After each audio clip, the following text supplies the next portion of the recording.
You'll be handling the entire reconciliation workflow going forward. That's what he said. No preamble, no warning, just that. Like he was handing me a memo about the new coffee filters. I was still chewing a bite of bland cafeteria lasagna when the words dropped out of Trent's mouth like loose change from a ripped suit pocket. The new VP. Hair too gelled, shoes too shiny, and a PowerPoint addiction that could qualify for rehab. 10 minutes into the all-hands cost optimization meeting when he announced it, like my entire team had been a clerical error he was finally correcting. We're sunsetting the reconciliation unit. But Marla here's got 15 years of institutional knowledge, he said, gesturing to me like I was a feature of the building. She's a rock star, a real team player. Rock star? I haven't taken a full lunch break since Obama's first term. But sure, let's go with rock star. Across the room, Brenda's hand stopped mid-highlight over her audit binder. Julian, my newest hire who still believed in things like performance reviews, went ghost white. No one spoke. They didn't have to. We all knew what it meant. They were gone, effective immediately. And I was the poor bastard inheriting their workloads. No raise, no bonus, just a thank you for your flexibility. Trent beamed like he'd handed me a gift card, not a burning building. I smiled, because here's the thing. I knew right then what I was going to do. I'd been used before, passed over, piled on, painted over. But this time I was going to leave a crater. And if this story hits a nerve, if you've ever been the duct tape holding chaos together while they handed out balloons to the arsonists, do me one favor, hit that subscribe button. I'm gunning for my first 10K subscribers, and every click is a middle finger to every Trent out there. Anyway, back in the meeting, Trent moved on. Something about Q4 projections. I didn't hear a damn word of it. I was too busy watching his mouth move while mentally packing my digital go bag. You know that quiet moment in a heist movie when the hacker's already in the system and the guards don't know they've been robbed? That was me. I was already archiving, already cataloging.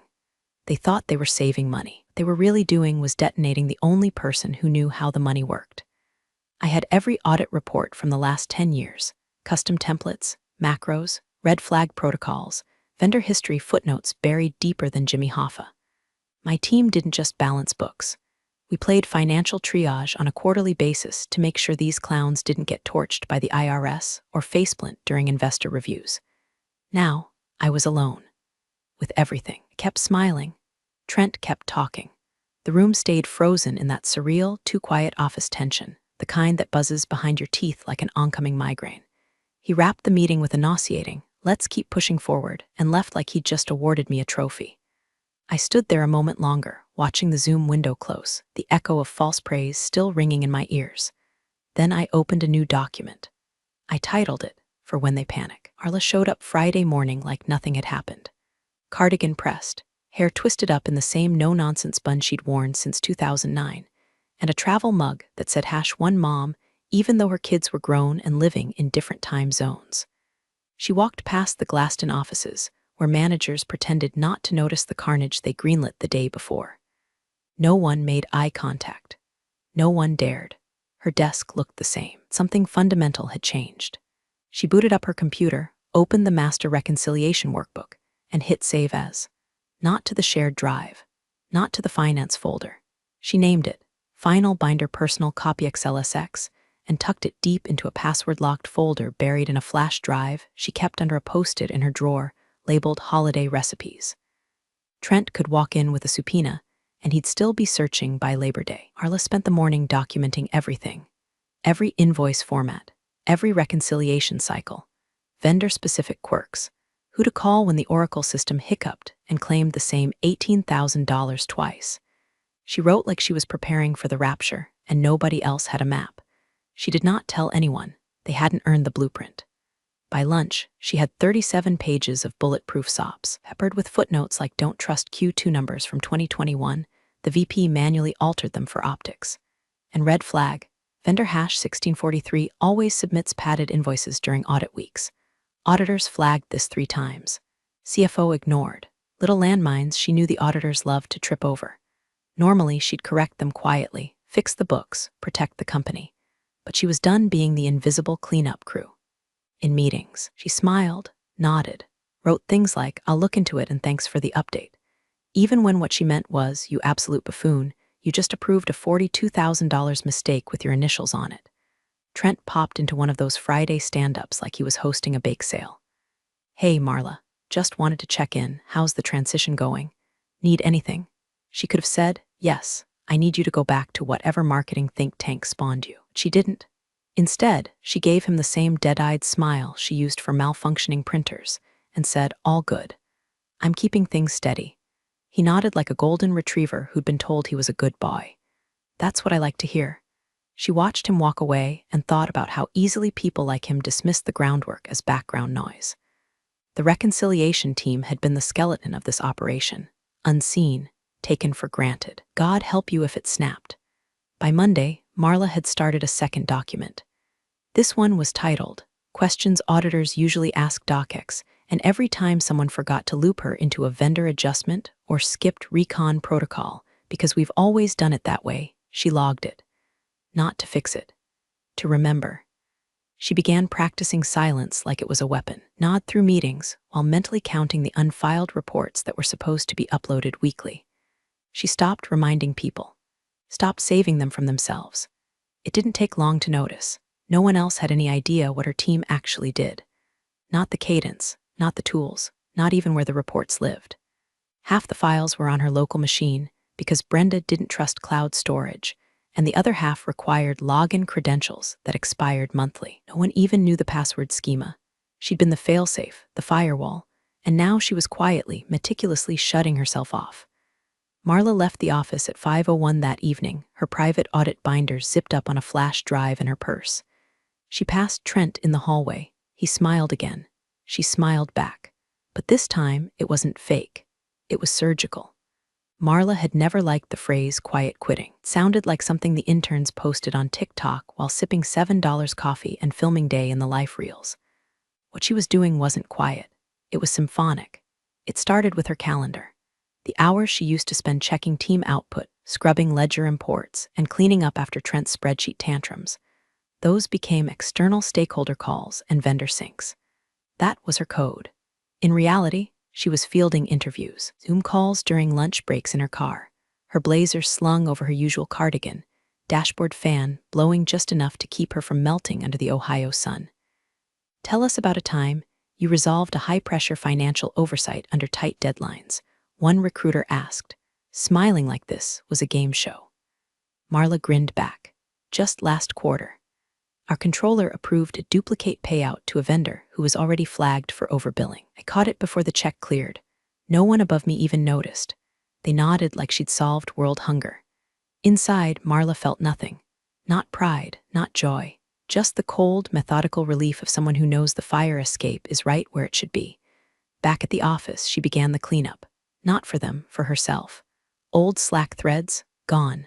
Personal notes on the shared drive, deleted. It was long-winded email chains with Brenda about shady vendor activity and quarterly adjustment anomalies.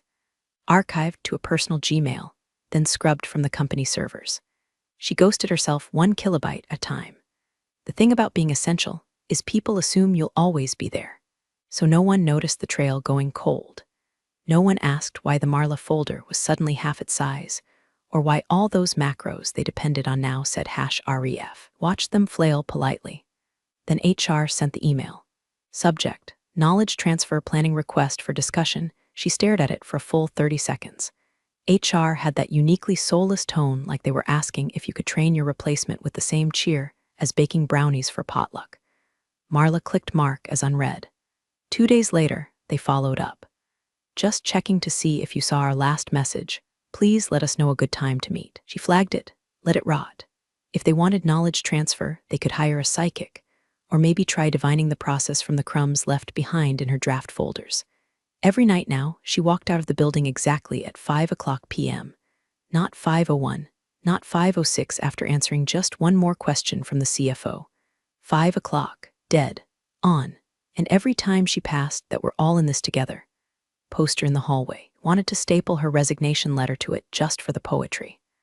On Thursday, she walked into a meeting where Trent was showcasing a new efficiency matrix he got from a leadership podcast. He stood in front of a slide that said we rise by lifting others in Comic Sans. "Marla, you've been with us a long time. You embody so much of our core DNA," he beamed. She smiled. "Thank you, Trent." He went on about integration, synergy, elasticity, whatever MBA salad he'd marinated in that week. Meanwhile, she mentally accepted the offer that hit her inbox that morning. Better title, more money, a boss who used please like a verb and not a threat. The world around her kept spinning its shallow corporate theater. But Marla had already left the building. All that was left was her shadow, and even that was starting to fade. It was a Tuesday morning when the CFO stopped by her desk with a coffee-stained mug that read "I excel at Excel" and a casual tone that didn't match the stakes of the conversation. "Hey, Marla, just touching base. Audit season's creeping up. Everything on track?" She didn't even look up from her screen. "Absolutely," he nodded, sipped his coffee like it didn't taste like printer ink and denial. Then he wandered off, confident that the woman who'd quietly saved his ass year after year would do it again. Just like always. Except not this time, because Marla had already accepted a new offer. Salary bump, fewer hours, an actual assistant, a boss who started emails with "hi" instead of "per my last request." She was gone, not metaphorically, not emotionally, contractually.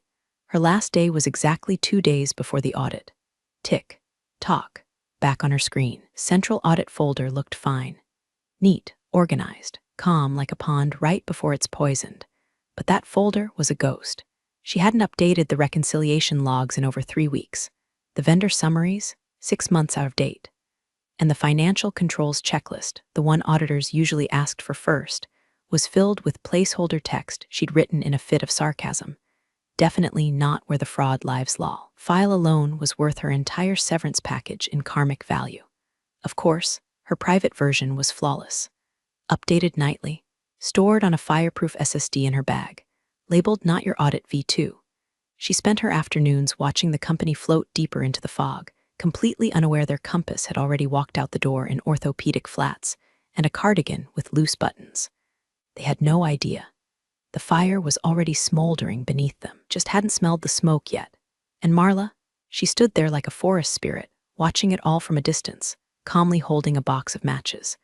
There was a strange beauty in it, the kind you feel right before a thunderstorm, that pregnant silence when the world doesn't know its seconds from being torn wide open. Trent breezed by later that day. "Hey, Marla. Mind if I add you to a client call Thursday about their year-end questions? Won't be available then," she said without blinking. "Oh," he tilted his head like a confused pug. "I have prior commitments." He laughed awkwardly. "Busy season, huh? Appreciate you holding the fort." And still, he didn't ask. Didn't notice. Didn't know. That was the thrill of it. She could have screamed "I'm leaving in 11 days" into the break room microwave, and no one would have noticed unless it affected the coffee supply. Could have tattooed her resignation on Trent's forehead, and he'd still ask if she could hop on just one more day to scrub next week. The documents remained untouched. The reports untouched. The trust unshaken. That night, as she zipped up her bag and shut down her machine, she paused to look at the dry erase board across the hall. Someone had drawn a crude rocket ship and written, "Auditors incoming. Let's blast off." She smiled, shut off the lights, and walked out, knowing the countdown had already begun, and they were heading for a launch with no navigation, no coordinates, and no Marla. Just a smiling VP, a clueless CFO, and a central folder full of fiction. Marla timed it down to the hour. 2 weeks and 2 days before the audit, she drafted the email. No dramatic subject line, no teary manifesto, just "Notice of Resignation, Marla Dorsey." One paragraph, effective 2 weeks from today. Thank you for the opportunity, etc., etc. Signed with the kind of clinical precision usually reserved for surgery or war. She clicked send at 9:03 a.m. By 9:09, the building was whispering. Not loud, not frantic, just the soft, incredulous buzz that floats through cubicle farms like pollen. "Marla's leaving? Is that even allowed? What are we going to do about the audit?" By 9:15, HR had her in a windowless room, blinking like they'd seen a ghost. They offered her a paper cup of water. She declined. "We were surprised," the HR rep stammered. Her badge said Cynthia People and Culture, which always struck Marla as funny. As if a name tag could fix culture. "Well," Marla said gently, "you did lay off my entire team and triple my workload with no additional compensation. Eventually, that sort of math adds up." Cynthia shifted uncomfortably. "We're hoping you could help us with a knowledge transfer plan. You know, before the audit." Marla gave the kind of smile you use at funerals. "I'll do what I can." That night, she began compiling the training materials. not the current reconciliation flow, not the updated vendor dispute logs or the master audit checklist with all the embedded formulas and risk flags. No, she dug into the archives and pulled out reports from 2 years ago, templates that had been deprecated, tools the auditors no longer asked about, macros that broke after a system update. She packaged it all in a neat little PowerPoint titled Reconciliation Overview Historical Context. It had charts. It had clip art. It had zero relevance. She delivered it on day 3 of her notice period to the interim analyst, a 26-year-old MBA with more ambition than sense, who smiled earnestly and nodded as she explained why vendor classification codes were important in 2021. Got it, he said, highlighting bullet points like he was preparing for the SATs. Marla nodded back. You're a quick study, you'll do fine. The VP, Trent, called her into his office later that day. He looked like someone had canceled his TED talk. Marla, he began, putting on his best concerned but still your leader voice. I have to admit I'm disappointed. He had high hopes for you, she blinked. You mean after firing my team and burying me under their workload? He sighed. We were leaning into your strengths. You've always been a stabilizing force. I thought you were committed. She leaned forward slightly, tone perfectly measured. I was committed, for 15 years. Then you decided I was disposable. He opened his mouth, but whatever he was about to say shriveled up and died. Marla stood, adjusted her cardigan like armor, and said, I'm happy to assist in the transition. I've provided training documentation and outlined historical processes. He didn't catch the emphasis. No one ever did, until it was too late. By Friday, her calendar was a graveyard of vague meeting titles. Sync, Touchpoint, Strategy Review. She attended them all, nodded when necessary, and watched them circle the drain in real time. Each time someone asked a specific question, where the vendor log thresholds lived, or how to reconcile the intercompany transactions for Q3, she tilted her head, paused, and said, that would have been Brenda's territory.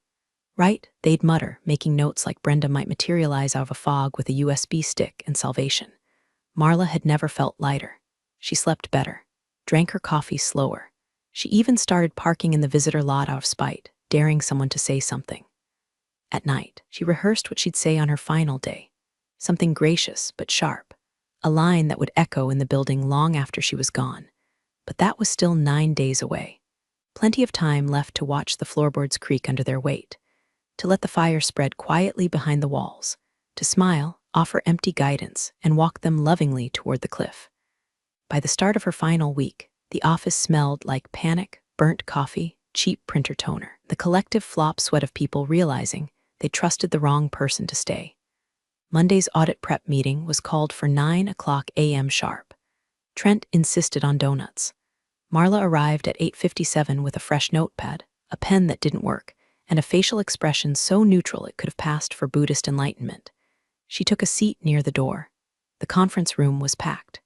The intern, Derek, brought a laptop that wouldn't connect to the projector. Cynthia from HR hovered like someone waiting for a smoke alarm to go off.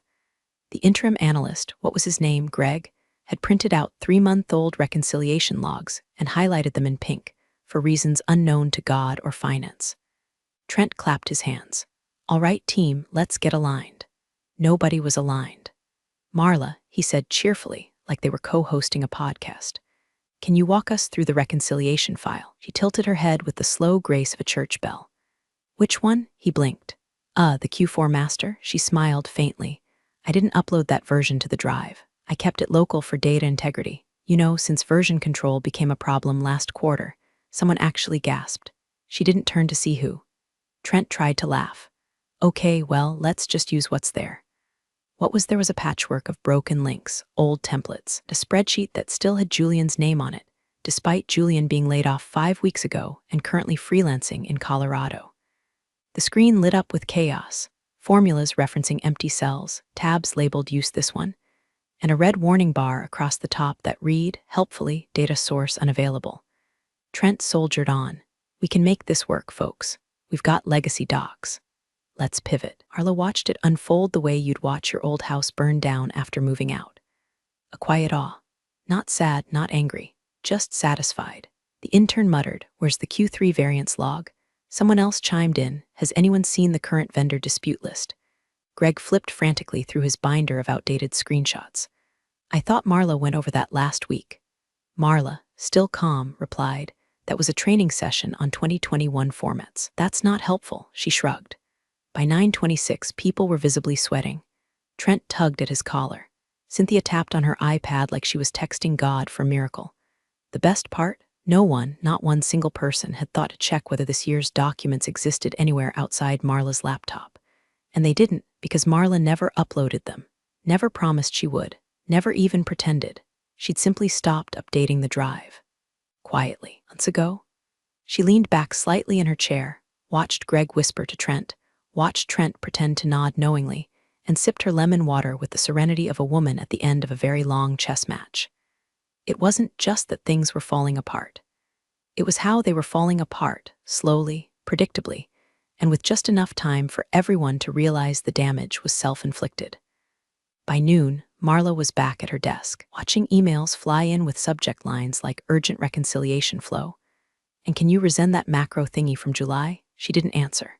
She opened her new job's welcome packet, scheduled a mani-pedi for Friday, and deleted a calendar invite titled, "Audit Prep Sync All Hands."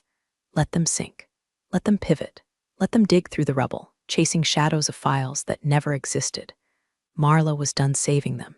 She was already halfway out the door. They were just now noticing the house had no floor. Audit day hit like a freight train full of overdue invoices and karma. Marla arrived early, not out of loyalty, but to savor the spectacle with front row seating and an iced coffee she sipped like champagne. She wore a navy blue blouse, subtle makeup, and the detached smile of someone attending an ex's wedding just to confirm the bride looks nervous. By 8:47 a.m., the auditors were in the building, three-person team from a third-party compliance firm with clipboards, stern faces, and the emotional range of tax law. One of them even brought a suitcase that clicked open like a hitman's rifle case. Inside, laptops, flash drives, checklists printed in 8-point font. The CFO came down in a rush, sweating through his collar. "Let's make this smooth and efficient," he barked. "Everyone be responsive, be clear, and let's put our best foot forward." Trent nodded like a bobblehead in a convertible. "We've got this." They did not got this. Within the first 15 minutes, the auditors found 3 missing vendor confirmations, a duplicated purchase order, and an account labeled MISC EXP that hadn't been updated since August. Marla watched it unfold from her corner desk like a woman watching her replacement try to assemble IKEA furniture with a spoon. At 9:16, first Slack ping hit her screen. "Hey Marla, auditors asking about vendor dispute resolution flow. Can you hop in?" She didn't answer. 9:23, "Marla, they want to see how we closed the Q3 GL variance. Was that in the binder you reviewed W/Greg?" "Nope." 9:31, "Need you in conf RMB ASAP." CFO's asking. She closed Slack. Then she opened her resignation confirmation email. Read it twice, sipped her coffee, smiled. At 9:42, Cynthia from HR, poor, frantic Cynthia, showed up at her desk looking like she'd just been hit by a compliance bus. "Marla, could you please step into the conference room? They're asking questions only you can answer." Marla powered down her screen with deliberate calm. "Oh, I'm afraid I clocked out 10 minutes ago. But it's still morning. My final day ends at 9:30 a.m. sharp, as agreed," she said, standing and sliding her company badge across the desk like a poker chip. "Anything after that? Voluntary." Cynthia blinked. "The auditors will need to work with the team," Marla said, stepping into her coat. "I've done my part." Down the hallway, she could already hear the CFO raising his voice. Something about how the hell does no one know where the 940 templates are, followed by the satisfying sound of Greg attempting to explain a pivot table using interpretive grunts and hope. Marla passed the glass conference room just as an auditor gestured at the screen and said, "This entry is dated February 31st. That's not a real date." She didn't break stride. By the time the auditor flagged their third undocumented variance, the CFO shouted her name down the hall. "Marla, we need you in here now." She paused by the elevator, turned slightly. "I'm afraid that's above my pay grade now," she said, not unkindly. And then she was gone.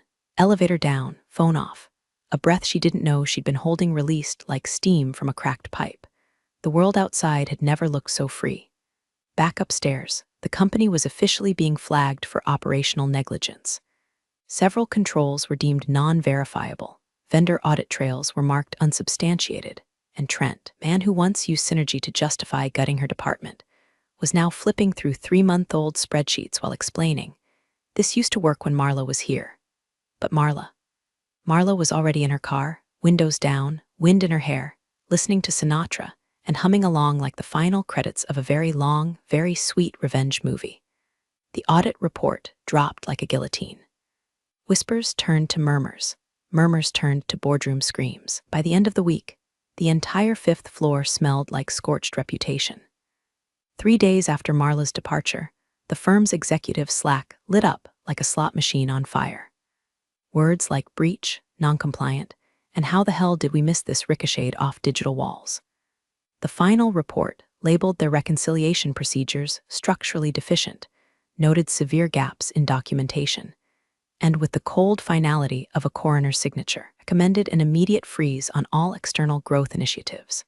Translation: expansion plans were dead. The CFO, under internal review. Rumor was the board found an old email chain where he told Marla to just fudge the variance this once. That alone could bury him under enough HR tape to mummify a C-suite. And Trent was quietly reassigned to business development strategy support, a title so vague it might as well have been bench warmer. His new desk was reportedly located next to the printer. People said he flinched every time someone printed a reconciliation report. None of this surprised Marla. She was already 3 days into her new job. Her new office had real windows. Her new team actually listened when she spoke.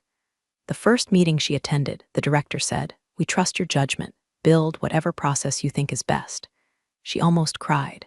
Instead, she nodded once, opened her laptop, and set up systems in 6 hours that would have taken her old company 6 months and 4 breakdowns. On Wednesday, they delivered her welcome package. Personalized mug, company fleece, a card signed by her entire department. One note read, "Finally, someone who knows what she's doing." By Thursday, the CEO swung by her desk just to say he'd heard great things already. She didn't blush, didn't stammer, just smiled and said, "Plenty more to come." That was that. The chapter was closed. No leftover bitterness, no night sweats, just a clean, quiet satisfaction until Friday. She was eating lunch, turkey wrap, kettle chips, sparkling water when the notification popped up. LinkedIn, Trent B. has requested to connect. She stared at it for a full 20 seconds, fork suspended midair. His profile banner still showed him grinning in front of a chart with arrows going up. Message: would love to stay in touch. Hope you're doing well. Smiling face with smiling eyes. She clicked ignore. Paused, hovered over the ellipsis. Then clicked block. No message, no comment. Just a clean digital severing, smoother than any exit interview, sharper than any resignation letter. Because some bridges deserve to burn, and in their light, you finally see the road ahead. You're the real stars of the corporate jungle. Thanks for watching. Hit subscribe, or I'll flick the switch on your old cubicle memories.